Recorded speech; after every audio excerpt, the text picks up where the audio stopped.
In this video, we will go over some iPad settings and how to change them. You must be logged in as someone with iPad admin access in their role settings to change iPad settings. Once logged in, you could go to settings on the bottom left and then advanced on the top. Many of these settings are self-explanatory or only used in rare cases, so I will just cover the most commonly used settings here in this video. The first one is the task due alert. You may have already heard your iPad beeping or ringing at you and wondered what that's for. Well, there are two types of audio alerts on the iPad, either when tasks are due or when new tasks show up or are displayed on the iPad. You can easily disable and re-enable this alert or change it according to your preference.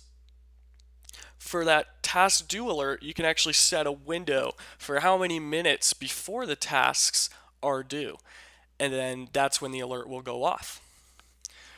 For both audible alerts, you can change the type of sound or even switch it to a spoken text and type whatever you would like the iPad to say as part of the alert.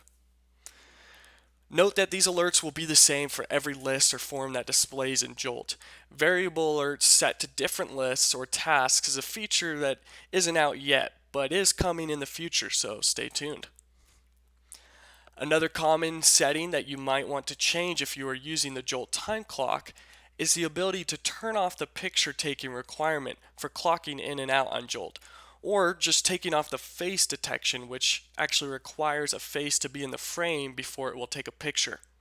If you turn off the face detection without turning off the clock punch pictures, then it will still take pictures, it just won't require to recognize a face in the frame when someone clocks in and out. If you have any questions about any of these additional settings, please contact your Jolt support representative.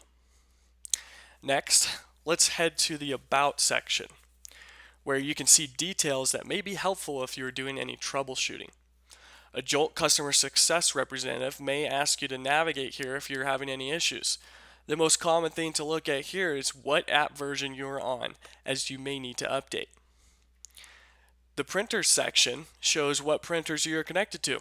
Please see our video on setting up the date code printer and how to configure your printer for more info on that.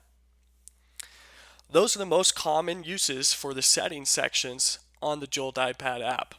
Again, for more info, if you get stuck on anything, please contact your Jolt support or Jolt customer success representative.